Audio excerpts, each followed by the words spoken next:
Hello everyone, and welcome back to Why Not Travel, and once again this is Robert. We are currently heading over to Long Beach, California to board the Carnival Radiance. We are currently in San Pedro, and we are driving through the port of Los Angeles to get to the Radiance. Now, Long Beach and San Pedro is only a 20-minute drive from each other, so it's actually not that bad of a drive at all to do. And the one thing I do like about the Carnival ships is you could spot them from a mile away because of their funnel, or also known as the whale tail.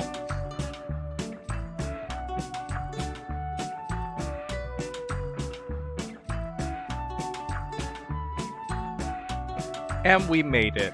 The first thing you see when you're entering into this port is actually the RMS Queen Mary, and I will be talking a little bit about the Queen Mary in a little bit. The second thing you notice is, of course, the Carnival ship.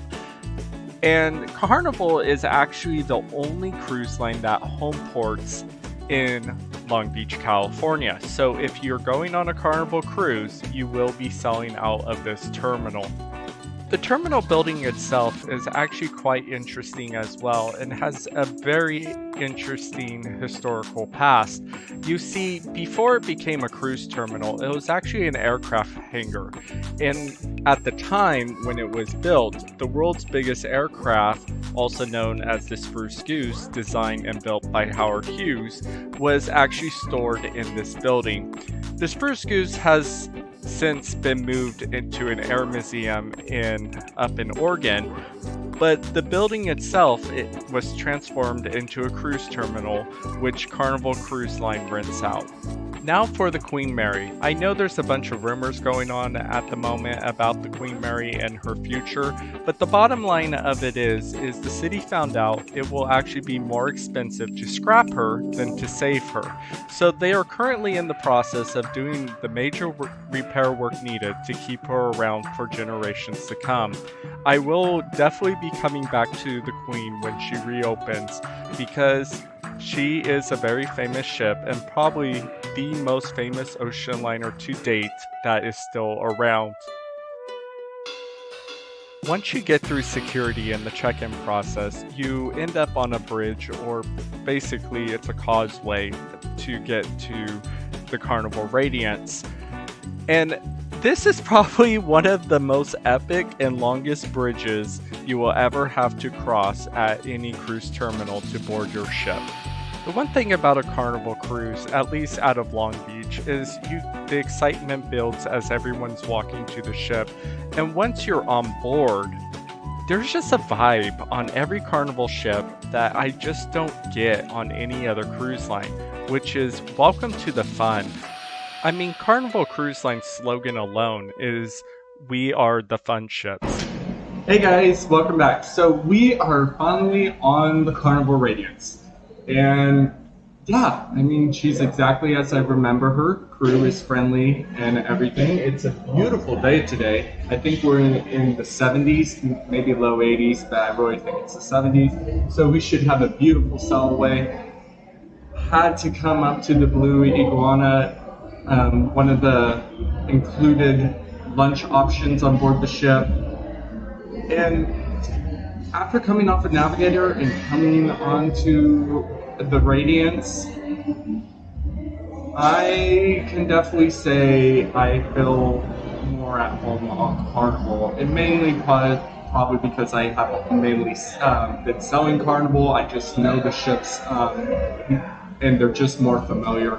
So let's try one of these tacos and go from there. Let's do this.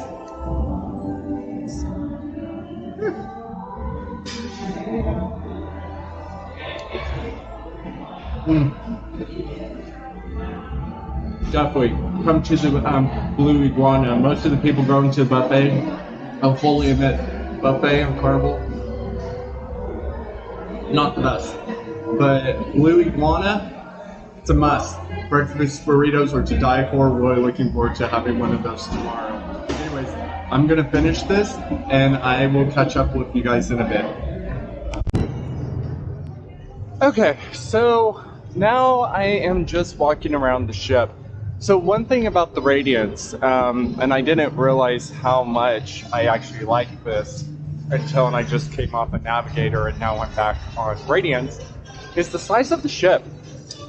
I know everyone says bigger is better, and everyone is trying to go on the world's biggest cruise ships nowadays, and yes, they have the wow factor, and they really do have a lot of amenities that other ships do not.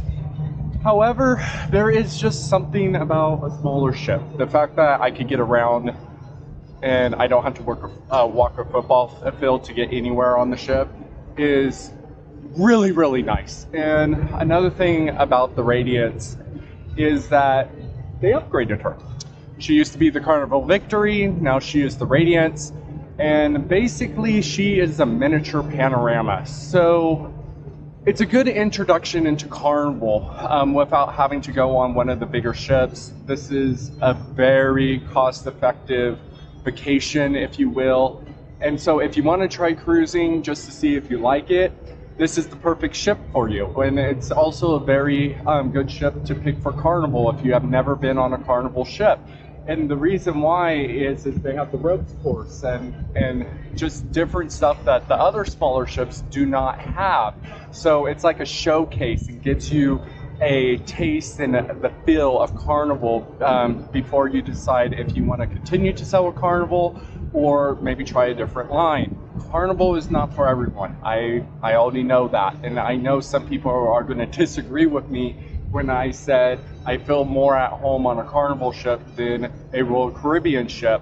And like I said, that is only because I've been mainly selling on Carnival lately. Not bashing Royal Caribbean, I honestly say Royal Caribbean is my favorite cruise line because she was my first Monarch of the Seas. When I was a kid, I believe I was 8 years old, sailed out of San Pedro and went down to Ensenada, Catalina, and San Diego, and I would never forget that. So Royal Caribbean welcomed me into cruising, and that's why I will always say Royal Caribbean's my favorite cruise line because of that. But honestly, Radiance isn't a bad choice to do either. I mean, Radiance and Navigator are the two big competitors down here. They basically do the exact same cruises for majority of the year. Once in a while, Navigator will compete against the Panorama and then do the southern Baja California cruises. And honestly, I think that's a better comparison is Panorama and Navigator. It's unfair to compare it to Radiance. It's just a completely different ship, and Radiance is a lot smaller. So, anyways, at this point, I think we're just going to walk around on her upper decks, see what's going on. I'm probably going to have to mute the audio at some points for copyright reasons, but let's walk around, get a feel of Radiance, and let me know what you think of her down in the comments. And yes, I will be doing a ship tour and all that, but right now we're just going to walk around before the ship gets too crowded to just kind of show you what it's like to be on the Radiance, at least on the upper decks. Anyways, let's go.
So there you have it, guys. As you can see, we just basically walked all the upper decks of the Radiance in no time at all. It is very easy to get around. I will admit, if you have mobility issues, like you have to be in a scooter or wheelchair or anything like that, I don't know if I would recommend the Radiance. The reason for that is they did add elevators and whatnot to kind of help with that situation, but just from this video alone, I think you could tell I went up and down a lot of stairs. Even the main pool deck, the Lido, if you will, they do the stadium seating for sun loungers. Great if you like the sun and you want a tan. Bad if you are in a scooter or a wheelchair or just have issues getting around, because it's just not ideal. And I'm going to be honest with you guys. My mom, which you probably have seen her a couple of times when we were on the Navigator of the Seas, she has a hard time getting around now, so she has to use a scooter. And when she asked me about the Radiance and if I would recommend for her to go on it, and I told her that I kind of had a hard time saying, yeah, it would be a good ship to go on just because of her health issues and everything. So just keep that in mind if you have mobility issues, that this ship may not work for you. The one thing, or the one deck we couldn't get to, which caught me off guard, was where the mini golf is, by the tunnel. And not sure why it's closed off. We'll see if it opens up later on into the cruise. They're probably doing maintenance.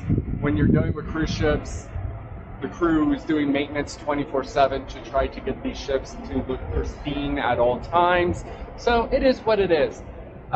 With that said, I will probably catch up with you guys when we head to the cabin. I have a special surprise for you guys for the cabin that I booked.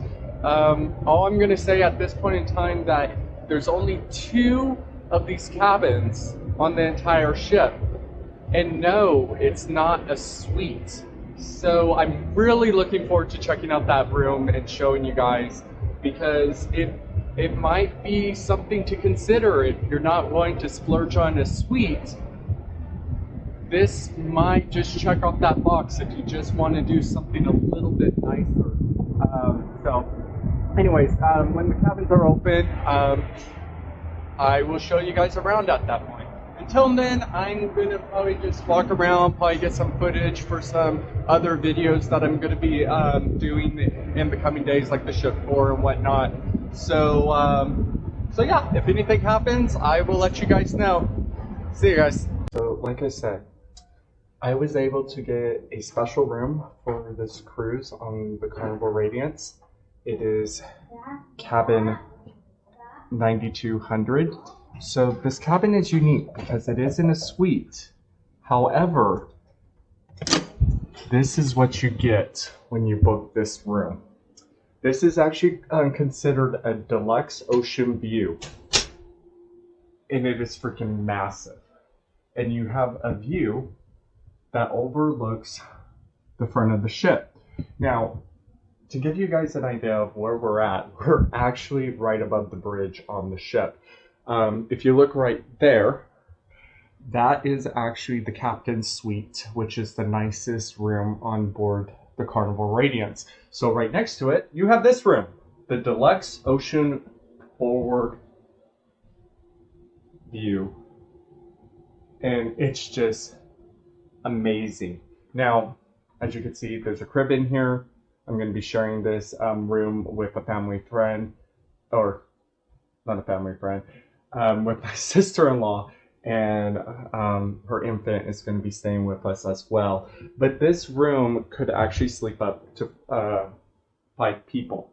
You have the bed that sleeps up to 2.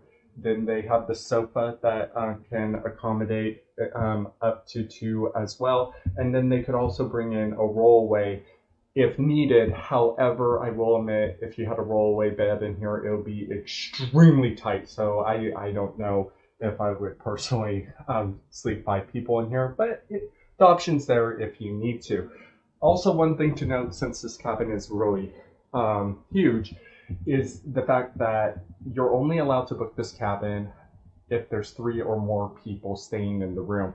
It won't even show up as an option on the Carnival website if you do not have 3 or more people. Now, the other Carnival classes that have these rooms, I believe it's the Conquest class, the Destiny class, and the Sunshine class. There's only one ship within the Carnival fleet that is part of, I want to say, the Conquest class that does not have these cabins. And I'll give you bonus points if you know what ship that is. They did a different configuration in there. But like I said, this room is a lot cheaper than a suite, and yet it looks like a suite. It is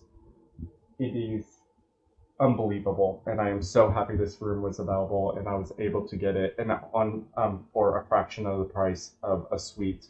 So the bathroom, nothing special. Like I said, it's not a suite, so the bathroom is your standable Carnival bathroom. Everything else, you're basically paying for the view and the size, but everything is pretty normal. You have your USB, your European and American outlets. So yeah, like I said, I highly recommend this room. I hope you guys are as amazed as I am, and definitely. So now I'm gonna change, get ready, gotta do laundry. I have a lot of dirty clothes from my last cruise that I need to wash so I can wear on this cruise. So I'm gonna do that, and then we'll catch up at the deck party for Sail Away. So I came up to the upper decks to film the Sail Away because Carnival is known for their deck parties, and especially their crazy Sail Away deck party that they do every time the ship leaves to go on a cruise. However, what I didn't realize is my camera was about to die. So this is actually the last bit of footage I have of day 1 of the Carnival Radiance. So with that said, I'm going to end the video here. And if you liked it, like and subscribe. And I leave you with this: why not travel?